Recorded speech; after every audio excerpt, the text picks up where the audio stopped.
Hey guys, Dr. Brown here, and tonight we have somewhat of a different video for you. Uh, I was in a supermarket recently and I came across two uh, placards they had up were on some fabric conditioner. Now, I'm not going to tell you the brand or the store that I'm in so that I can just help you with a tool, provide you with a tool to help you make good, logical, and cost effective decisions. Okay, in this case, we'll call this one we'll call this one A and this one B.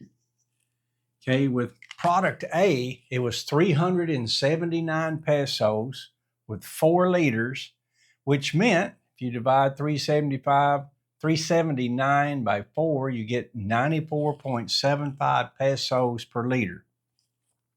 Okay, on product B, it was a smaller bag or a smaller container, so it was 477 for 2.4 liters, which if you divide those out, it's 198.75 pesos per liter. And all of that's true. Okay, now this was that particular store's brand. This was some other product, other brand.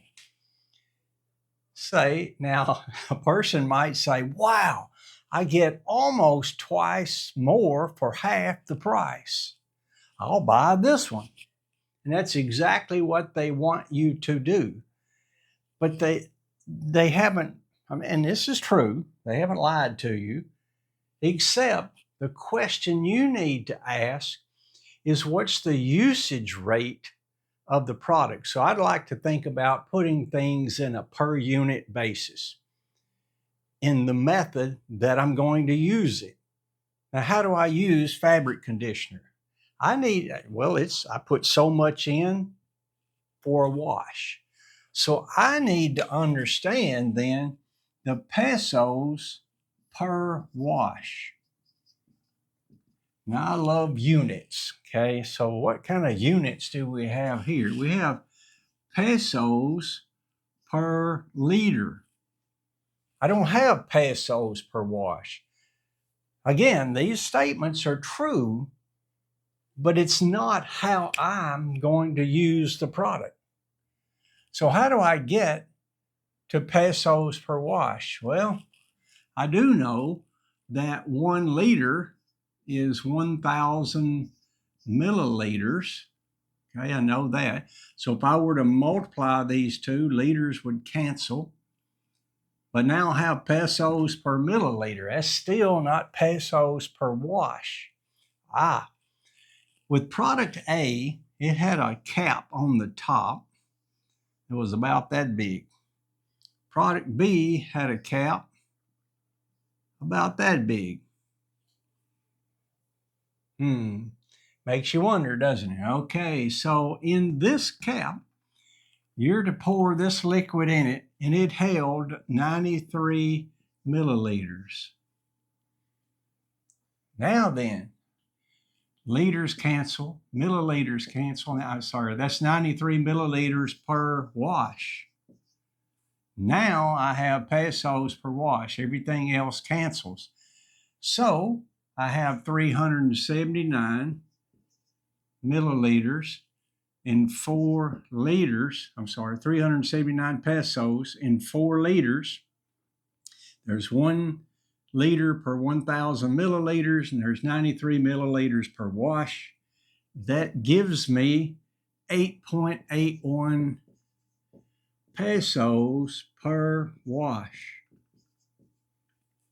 Okay, let's do the same for product B. This is A.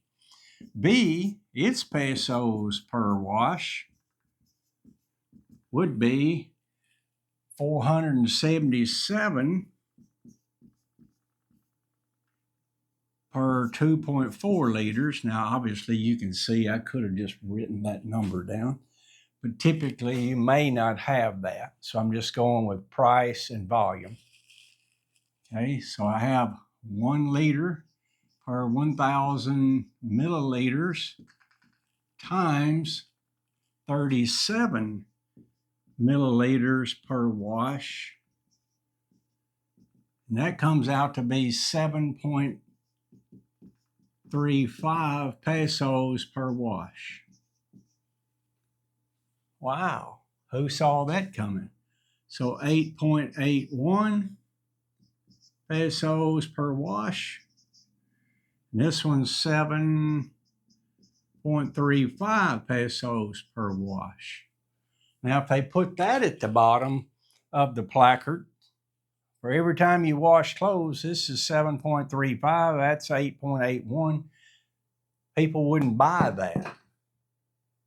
So be careful when you're shopping and try to put things, everybody has a cell phone or a small calculator. I do this often. What is, these 12 eggs cost this amount, 30 eggs cost that. What is the price per egg so that I can actually compare those? I put it on a per unit, per one item of what I'm looking at or how I'm going to use it. So if you happen to see this placard, buy this one, not that one, okay? So hopefully this will help you be a more cost-effective shopper. As we said, together we're trying to build a better tomorrow and maybe a cost-effective tomorrow. And do that how?